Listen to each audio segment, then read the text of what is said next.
On a bright sunny morning, the sunlight shines through the towering treetops and creates a rare, peaceful space in a large animal reserve in Kenya, Africa. A team of conservation staff, including veterinarian James, technician Maria, and local guide David, patrol the trail by the stream looking for wild animal footprints. As they approached the clear water, they suddenly discovered a heartbreaking scene. A mother leopard lying motionless under the shade of a tree, her slender body covered in dust. Next to the mother's body were two cubs, only a few weeks old, their eyes sparkling with fear as they looked around helplessly. Veterinarian James quickly examined the mother's body and determined that the cause of death was a venomous black mamba that bit her neck and then retreated. Maria gently bent down to comfort the two cubs to calm them, while David carefully tied a soft cloth rope into a temporary bag. Together, the group carefully placed each cub in a bag and gently lifted it onto an ATV to take it to a nearby care center. At the center, veterinarian James immediately cleaned the bodies of the two leopards, washed away the mud, and disinfected the wounds caused by the collision with the snake. Maria and the technical team prepared a nutritional solution mixed with a special formula to replenish the nutrients for the two young leopards.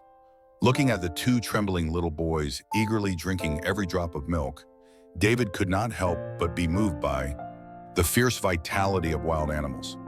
After a week of intensive care, the two leopard cubs began to gain weight.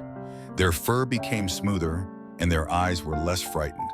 The center staff installed a small yard with shade, fake bait toys, and an artificial swimming pool for the two leopards to practice their reflexes.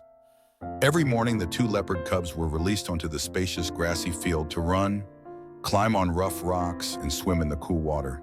Through playing with rubber balls simulating prey, the two cubs quickly pounced, stroked, and instinctively trained their claws. Dr. James and Maria used binoculars to observe from a distance to assess their mobility, hunting reflexes, and the bond between the two siblings.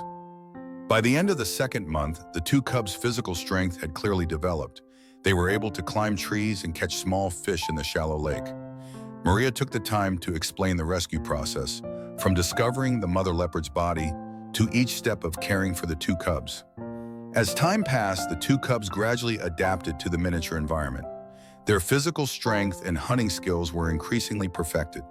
The management board decided to enhance the training phase by opening the fence for them to explore a larger area in the semi-wild.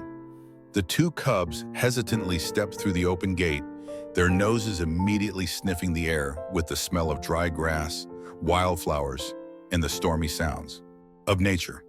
They quickly integrated, their golden fur fluttering as they glided across the endless green grassland. The center staff stood far away watching through binoculars, proud to see the intense life energy flaring in their agile eyes. After 3 months of training, the two cubs were able to hunt sparrows and small fish, honing their hunting skills in real combat. The board of directors invited ecological experts to assess before deciding on the day to release the two cubs back into the wild.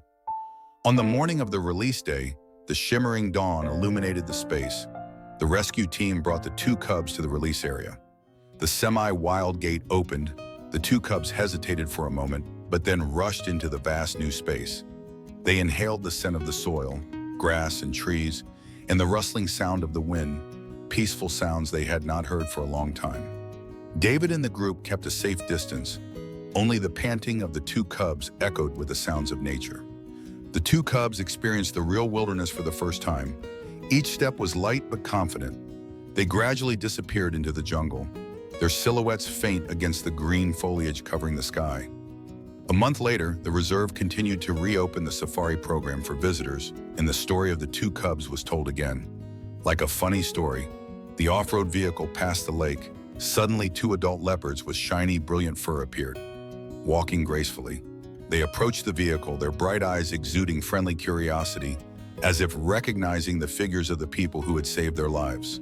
Tour guide David proudly recounted the process from the time the two cubs were stuck next to their mother's body until the day they returned to nature.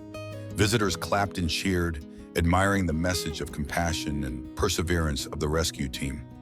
Jan and Maria stood under the tree, waving to the two leopards. They also looked up and nodded slightly, as if responding to the affection. The image of two leopards standing in the sunset creates a magical scene, making many people choke with emotion. The birds chirping happily as if blending into the song of nature that has just been revived. Every time the safari car approaches this location, the two leopards appear as natural guides.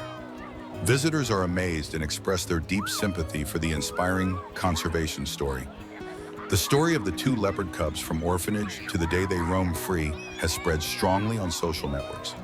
Many people around the world send letters and financial support to the rescue center, hoping to help other animals.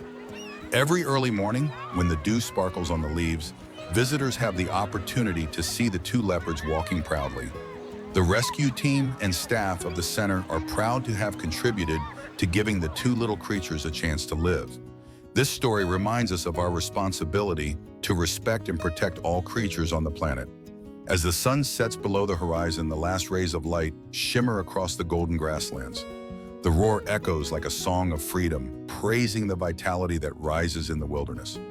Let's join hands to protect the green forest so that stories like the two leopard cubs do not just exist in dreams. Every small contribution is a brick that builds a solid wall for the future of wild animals. The Conservation Center is committed to continuing its mission of rescuing and protecting this beautiful biodiversity. The two leopards, now grown and free, are a living symbol of hope and perseverance. We sincerely thank you all around the world for your interest and support. Don't forget to like, subscribe, and share the video to help us spread the message of wildlife conservation.